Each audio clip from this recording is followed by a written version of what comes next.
Hi guys, today I'm going to show you how to do this easy updo in less than 3 minutes. To start, I've popped some texture powder around the crown. I'll pop the one I'm using in the description below. Then divide the hair in half and secure each half into a low ponytail using a clear elastic band. And then starting on that right hand ponytail, I'm going to make a hole with my fingers just behind the elastic band. Pass your ponytail up to your fingers and pull it all the way through that hole to create a twist. And then just repeat the same on the left hand ponytail, so make your hole and pull the ponytail all the way through.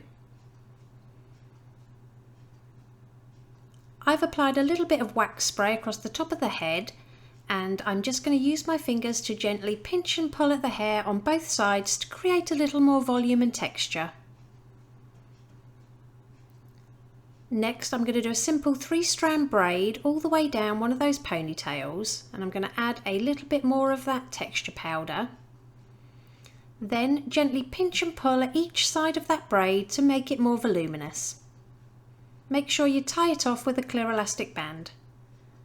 Then just repeat it on the right hand ponytail, so create your braid, add your texture powder and pinch and pull.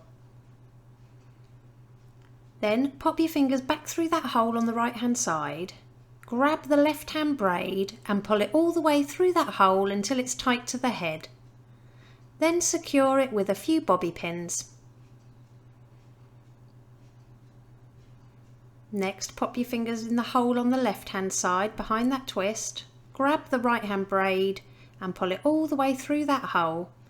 Again, secure with as many bobby pins as needed.